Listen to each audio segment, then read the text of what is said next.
शरीर में कोई रोग नहीं है, कोई बीमारी नहीं है, इससे बड़ा जीवन में हमारे में कोई सुख नहीं है।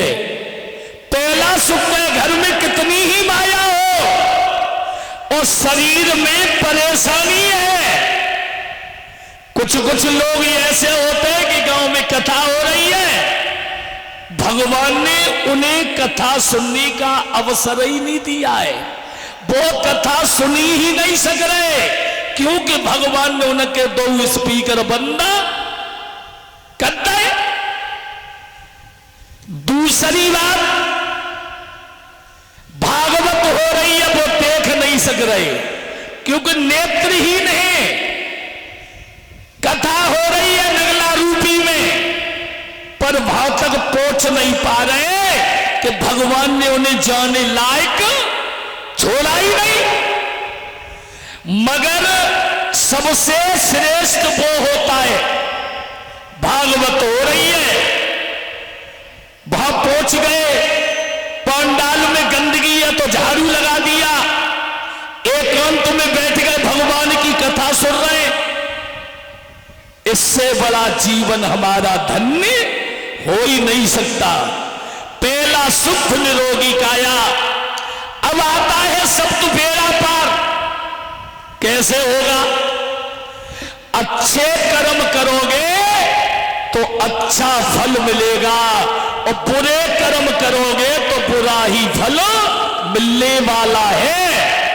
अगर तुम किसी के घर में चोरी कर रहे हो, पर एक बात और बताऊं, कहीं जुआ हो रहा हो, जुआ, और आप देखना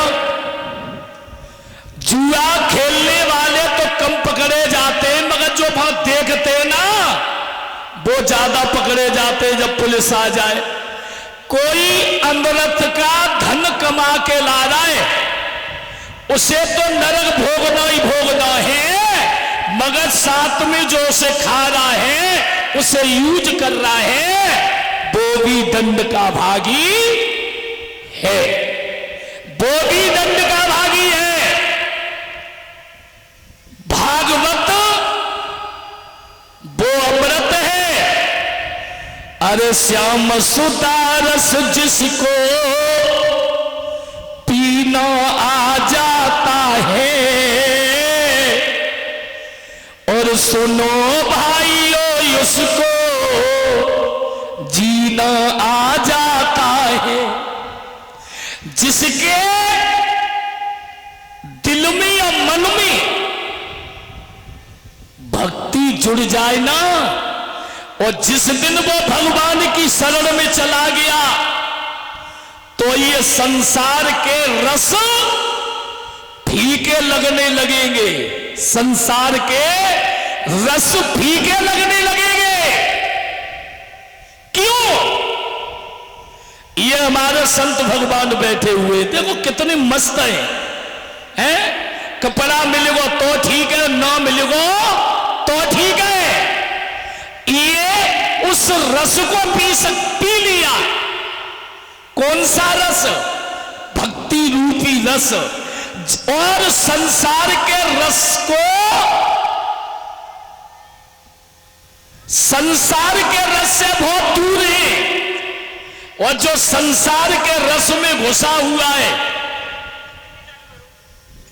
जो संसार के रस में है, उसे परमात्मा रूपी रस पीना बहुत कठिन है।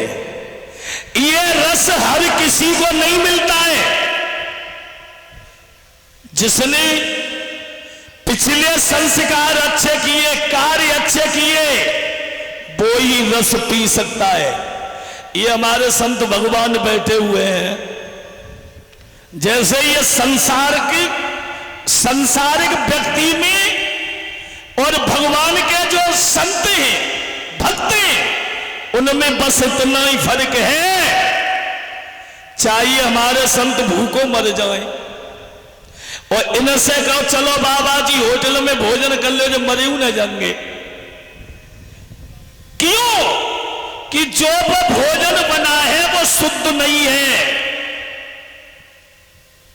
संसारिक लोग संसारिक में फंसे हुए, और जिस दिन संसार से निकल जाओगे भगवान की शरण में चले जाओगे तो ये संसार के रस तुम्हें अच्छे नहीं लगेंगे। जैसे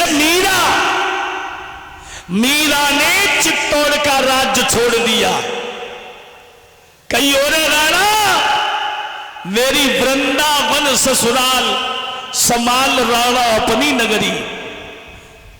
जो भोगों में लगा हुआ है उससे भगवान की प्राप्ति नहीं होनी है। जिस दिन संसार से निकल करके हट करके परमात्मा की शरण में जाओगे तब भगवान की कृपा होगी और तब तुम्हें भगवान की प्राप्ति होगी।